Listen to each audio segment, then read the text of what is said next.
dari SMA di Sumatera.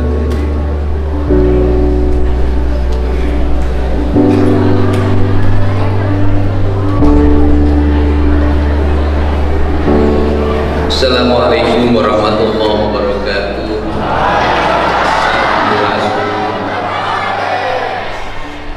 Alhamdulillah wa syukurillah wa nikmatillah, la haula wa la quwwata illa billah. Allahumma sholli ala sayyidina Muhammad wa ala ali sayyidina Muhammad. Hadirin sidang Idul Adha yang dimuliakan oleh Allah Subhanahu wa taala. Kurang Cirebon mah memang luar biasa. Di kotana bahasana bahasa Cirebon, di perbatasan Jawa Tengah Sunda. Kang Deli badai nyarios naon dina enjing ieu? Badai ku bahasa Indonesia supados urang Bekasi mengerti. Karena yang saya sampaikan nanti banyak dikutip orang, dan pasti di Jawa Barat itu ada yang berbahasa Betawi, ada yang berbahasa Jawareh.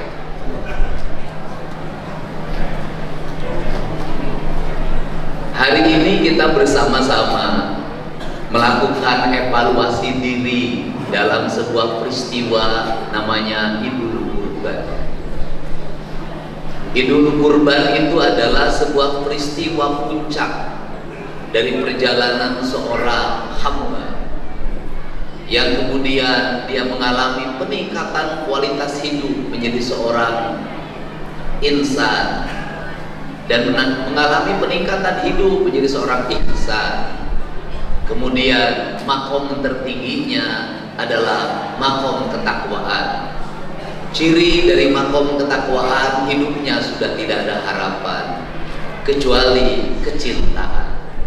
Maka orang-orang yang memiliki makom tertinggi dalam hidupnya adalah kecintaan.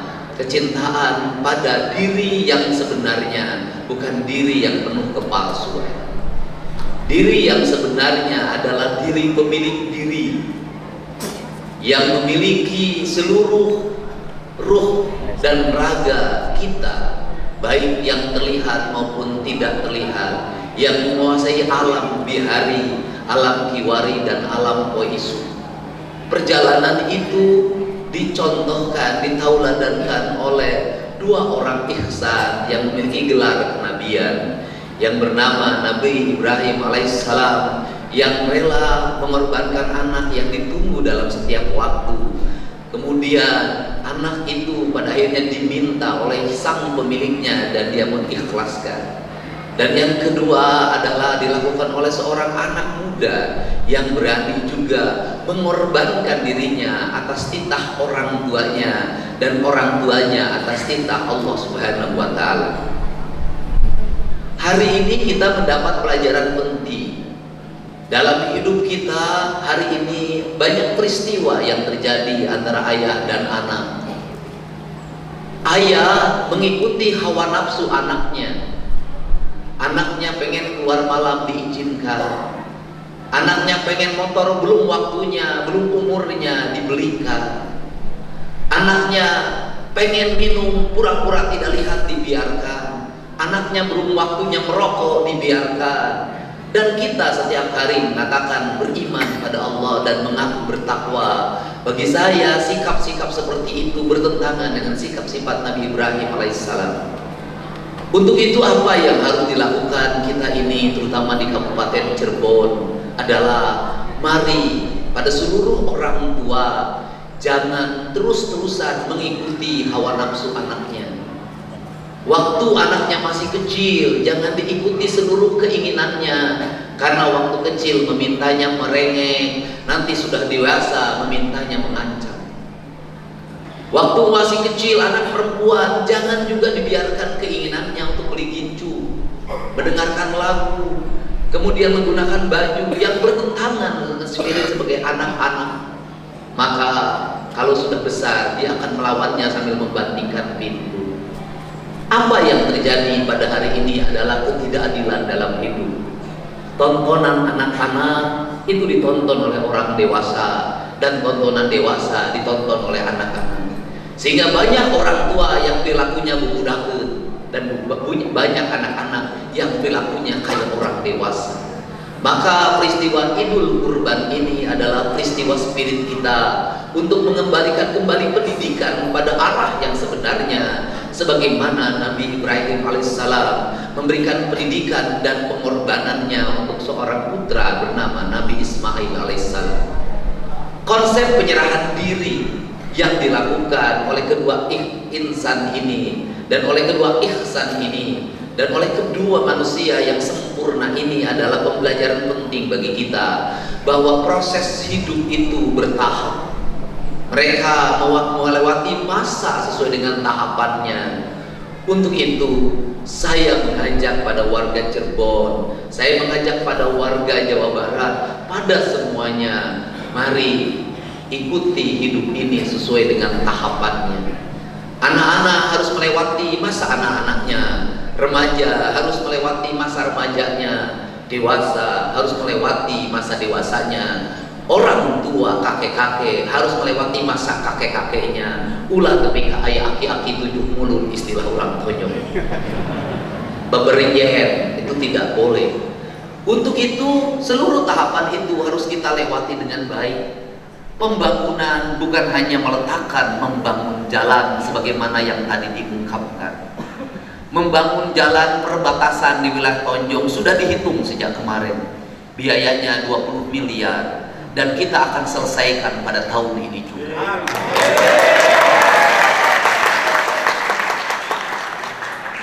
Membangun gerbang-gerbang perbatasan sebagaimana raja-raja membuat batas-batas wilayah sebagai bentuk identitas diri dan membangun pertahanan wilayahnya dari pengaruh orang lain, pasti bisa saya lakukan. Tetapi hari ini kita tidak bisa membendung pengaruh orang lain pada diri kita karena sudah abadnya abad digital. Kita tidak bisa membangun lagi pagar setinggi 20 meter atau 30 meter agar rumah kita tidak bisa dimasuki orang lain. Fisiknya tidak masuk, tapi pengaruhnya akan masuk melalui media sosial. Maka bertindaklah adil dalam media sosial ini. Anak-anak yang di bawah umur belum layak punya akun, jangan bikin akun. Karena akun hanya diperbolehkan untuk orang yang sudah ber-NIK, ber-KTP.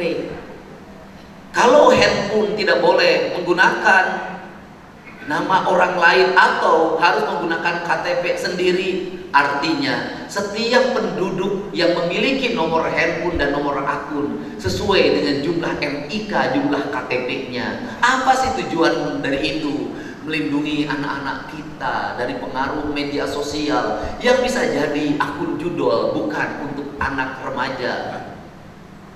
Dewasa pun nggak boleh. Game bisa jadi bukan untuk anak remaja. Akun-akun pornografi bukan untuk anak remaja, apalagi anak-anak. Maka batasan itu harus dilakukan. Untuk itu ibu dan bapak harus mengerti teknologi. Lihat anak-anak kita pegang HP, belum waktunya, jangan diberi HP. Kalau alasannya adalah bahwa nanti di sekolah tidak bisa menghubungi, dulu juga kita ke sekolah dilepas, tidak ada masalah. Kan orang sini juga melepas dalam setiap hari.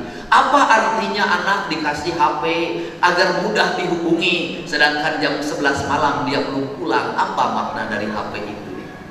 Untuk itu pembatasan jam malam sesungguhnya bagian dari saya ingin mengembalikan anak-anak agar bisa tidur jam 8, agar mereka mendapat istirahat yang cukup, yang pada akhirnya setelah istirahat yang cukup mereka bisa bangun jam 4 pagi, bisa mandi, bisa merapihkan tempat tidurnya, bisa salat subuh, bisa sarapan, dan ke sekolahnya bisa berjalan kaki. Untuk apa? Agar kaki anak-anak kita kokoh, agar jantungnya sehat, agar napasnya panjang, agar keringatnya keluar. Kalau orang berkata dia tidak bisa menikmati istirahat pagi-pagi, dia masih ngantuk, menurut saya tidak. Bukankah pesantren mengajarkan baca kitab setelah salat subuh? Bukankah guru-guru kiai-kiai masyhur kita yang ngerti betul tentang bagaimana makna pendidikan dan melahirkan banyak orang soleh mengajarkan momentum subuh sebagai bagian dari pendidikannya? Bukankah di pesantren-pesantren anak dibangunkan tengah malam untuk tahajud? Bukankah pesantren tahun 80-an, tahun 70-an meletakkan batok kelapa sebagai ganjal kepalanya? Yang dilahirkan anak-anak soleh. Anak-anak soleh jangan hanya dipahami oleh makanan yang bergizi, jangan hanya dipahami berbagai teknologi, tapi anak soleh akan lahir dari spiritualitas yang memadai. Pendidikan kita hari ini, guru-guru kita hari ini, kepala sekolah kita hari ini melupakan makna spiritualitas. Pendidikan terlalu berfokus pada materialitas, berbasis angka dan berbasis proyek. Orang tua memahami anaknya hanya materialitas, motornya bagus, mobilnya bagus, bajunya bagus, HP-nya bagus, tapi dia lupa tidak pernah berpuasa untuk anak-anaknya. Dia lupa tidak pernah berpuasa saat anak-anaknya kenaikan kelas. Dia lupa tidak berpuasa saat anaknya ujian. Dia lupa tidak bangun malam melihat ketika anak-anaknya tidur apa yang diigaukan. Kita lupa hidup diukur hanya batasan material. Untuk itu peristiwa Idul Kurban bukan hanya peristiwa memotong sapi, tetapi yang paling utama, mari kita potong anggaran kita, potong anggaran para pejabat, potong anggaran semua pemangku kepentingan negara. Berikan untuk pembangunan jalan, berikan untuk pembangunan rumah rakyat miskin, berikan untuk subsidi anak-anak yatim, berikan untuk membangun jaminan kesehatan bagi warganya. Pejabat jangan hanya dinilai berapa kurban yang dipotong, tapi pejabat dinilai berapa anggaran yang dialokasikan untuk kepentingan rakyat. Andai kata gubernur kurbannya 10 ekor hanya bisa dinikmati oleh sekitar 5.000 kepala keluarga, artinya sangat kecil.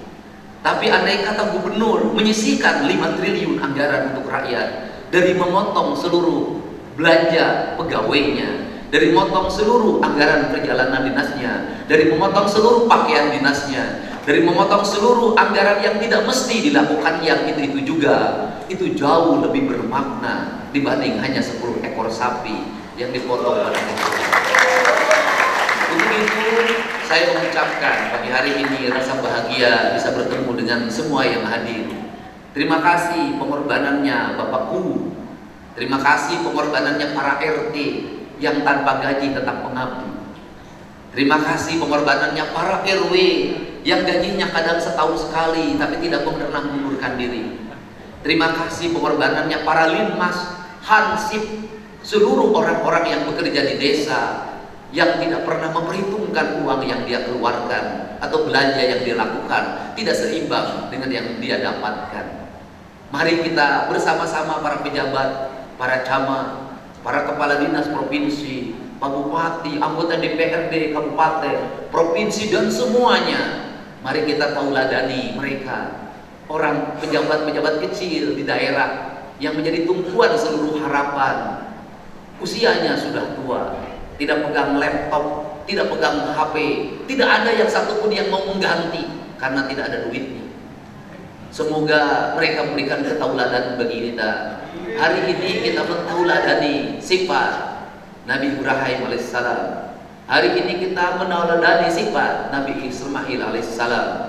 Hari ini kita menauladani sifat Nabi Muhammad sallallahu alaihi wasallam. Seluruh sifat-sifat itu harus hidup dalam perilaku hidup kita. Seluruh sifat-sifat itu harus hidup dalam perilaku dan langkah kita. Kalau Sayyidina Ali memadamkan api, memadamkan lampu ketika menerima tamu di rumahnya karena lampu yang digunakan itu menggunakan anggaran negara, kenapa kita masih menggunakan mobil dinas untuk kepentingan pribadi kita? Kalau Nabi Muhammad SAW membiarkan Siti Fatimah tidak dikirim gandum selama 3 hari 3 malam, padahal dia tidak memilikinya, karena Nabi Muhammad waktu itu melindungi orang-orang yang dalam tawanan. Kenapa kita menjabat memberikan motor dinas bagi anaknya di sekolah atau pacaran? Kenapa kita mobil dinas dipakai rekreasi? Kenapa kita masih juga menggunakan belanja dinas untuk kepentingan pribadi? Kalau kita umat Nabi Muhammad SAW, peristiwa itu tidak mesti kita lakukan. Karena Rasulullah SAW sudah mengajarkan diri sebagai seorang pemimpin yang menggunakan baitul mal untuk kepentingan negaranya, bukan untuk kepentingan pribadi. Saya meyakini di bawah kepemimpinan Pak Bupati dan bersama saya, insya Allah di Cirebon 3 tahun ke depan tidak akan lagi ada jalan berlubang. Kalau jalan berlubangnya saja sudah tidak ada, apalagi lubang yang berjalan.